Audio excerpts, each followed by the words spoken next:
আসসালামু আলাইকুম।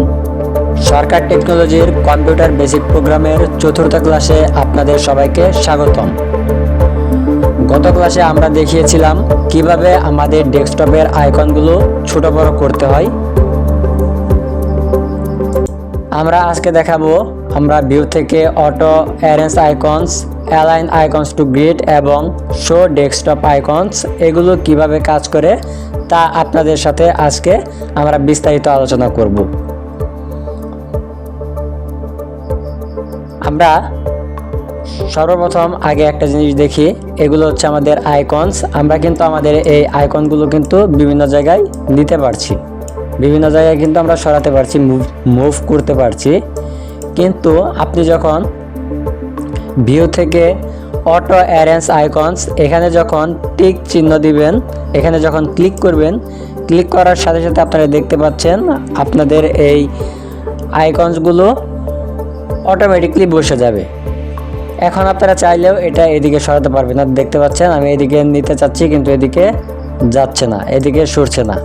কারণ কি? কারণ হচ্ছে আমরা একটু আগে অটো অ্যারেঞ্জ আইকনস এটার মধ্যে ক্লিক করেছিলাম, আমাদের এই আইকনগুলো এখন অটোমেটিকলি বসে গিয়েছে। এখন আমরা আবার যদি এটা এদিকে নেওয়ার প্রয়োজন হয় সেক্ষেত্রে আমরা কিভাবে করব? এটা আমরা রাইট ক্লিক করব। রাইট ক্লিক করার পরে আমরা দেখতে পাচ্ছি ডান পাশে অটো অ্যারেঞ্জ আইকনস, এখানে একটা টিক চিহ্ন দেওয়া আছে আমরা দেখতে পাচ্ছি। এই টিক চিহ্ন যখন আমরা সরিয়ে দিব, আমরা যখন আবার ক্লিক করব এখান থেকে, এখন আপনারা দেখতে পাচ্ছেন এখন কিন্তু আমাদের এখানে টিক চিহ্ন নেই। এখন আমরা চাইলে এটা এখানে নিতে পারবো। আপনারা দেখতে পাচ্ছেন আমরা আমাদের এই আইকনগুলো এখন বিভিন্ন জায়গায় সরাতে পারছি, আমরা বিভিন্ন জায়গায় কিন্তু মুভ করতে পারছি। আপনারা চাইলে এভাবে আপনাদের আইকনগুলো সরাতে পারবেন। এরপর আমরা আরেকটা জিনিস আপনাদের সাথে আলোচনা করব, আপনাদের দেখাবো। সেটা হচ্ছে আমরা যখন আমাদের এই আইকনগুলো বিভিন্ন জায়গায় কিন্তু নিতে পারছি, আমরা চাইলে এটার উপরেও কিন্তু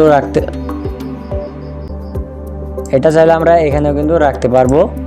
উপরে একেবারে দেখুন একেবারে উপরে চলে গিয়েছে, তারপরেও কিন্তু এটা কোনো সমস্যা হচ্ছে না।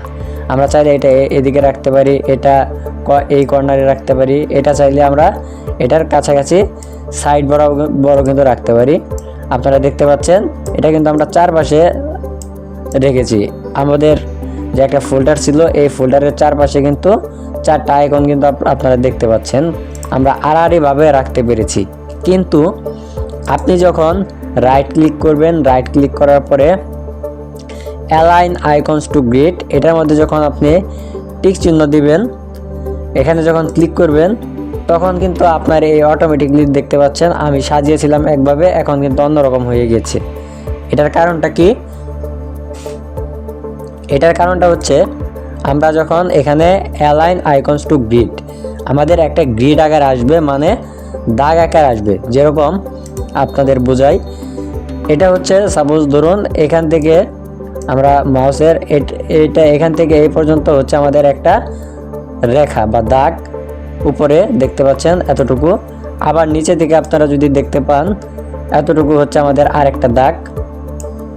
এভাবে আপনারা যদি দেখেন এটা হচ্ছে আমাদের দাগ দাগ আকারে চলে আসবে। এটা যদি আমরা এভাবে দেই মানে এটা ছক আকারে আসবে। এভাবে আপনারা চাইলে যে এভাবেও আপনাদের বোঝার সুবিধার্থে এভাবে আমি দেখাচ্ছি, আপনারা এভাবে বুঝে নেবেন। এখন ধরুন এটা আমি এদিকে রাখতে চাচ্ছি, এটা কিন্তু আমি এদিকে রাখতে চাচ্ছিলাম, আগে যে জায়গায় ছিল এই জায়গায় যদি আমি রাখতে চাই, দেখুন এটা কিন্তু আর এটা এই জায়গায় বসতেছে না। এটা না বসার কারণ হচ্ছে আমরা কি করেছিলাম, আমরা অটো অ্যারেঞ্জ অটো গ্রিডে এখানে ক্লিক করেছিলাম, যার কারণে আমাদের এটা হচ্ছে না। আমরা যখন আবার auto aligns icons to grid এখানে যখন আমরা ক্লিক করব, ক্লিক করার পর আমরা সরাসরি আবার যে কোনো জায়গায় এটা নিতে পারবো।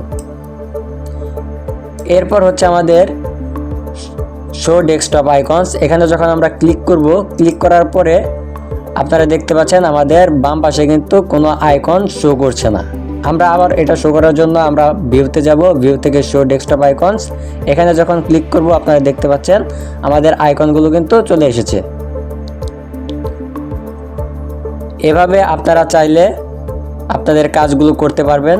যদি আপনাদের কোথাও কোনো বুঝতে অসুবিধা হয় তাহলে অবশ্যই আমাদের কমেন্টে জানাবেন, আমরা আপনাদের কমেন্টের মাধ্যমে উত্তর দেওয়ার চেষ্টা করব।